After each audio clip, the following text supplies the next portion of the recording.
திருச்சி நீங்க போயிருப்பீங்க. அந்த கலைஞர் அறிவாலயம் இங்க எப்படி அண்ணா அறிவாலயம் இருக்கு, அதே மாதிரி கலைஞர் அறிவாலயம் ஒண்ணு இருக்கு. அந்த கலைஞர் அறிவாலயம் வக்ஃபு சொத்துங்க.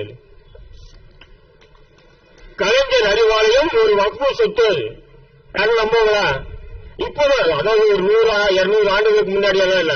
இப்ப எனக்கு தெரிஞ்சு 94-95 தான் என்ன பண்றாங்க, அங்க ஒரு 4-5 தலைமுறையாக இருந்த இஸ்லாமியர்களை இரவோட இரவா அகற்றிட்டு அவங்க என்ன பண்றாங்க, வாடகை கட்டல அது கட்டல ரிவிஷன் ஆர்டர் கொண்டு வந்து போலீஸ் நிப்பாட்டி காலி பண்ணாங்க.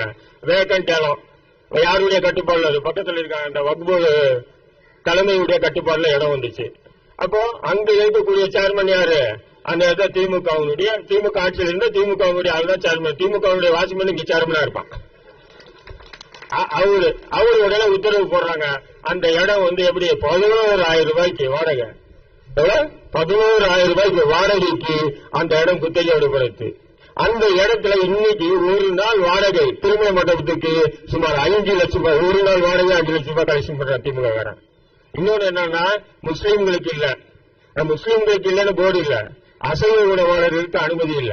எப்படி அசைவ உணவாளருக்கு அனுமதி இல்ல. ஆனா இந்த திமுகவுக்கு துணை போகக்கூடிய ஓபிஎஸ்கள் இஸ்லாமிய சகோதரர்கள் கொஞ்சமாச்சு இருந்தனா இதெல்லாம் உணர்வாங்க. எப்படா இவ்வளவு பெரிய சொத்தை ஆட்டையை போட்டு வச்சுட்டு இருக்கான், இவன் முதல்ல இந்த சொத்தை வக்ஃபோடு கிட்ட அந்த இஸ்லாமிய அப்பாவி ஏழை மக்களுக்காக ஒப்படைக்கிட்டோம், அதன் பிறகு இந்த உரிமையை பத்தி பேசிட்டோம் அப்படின்னு சொன்னா அதே நியாயம்.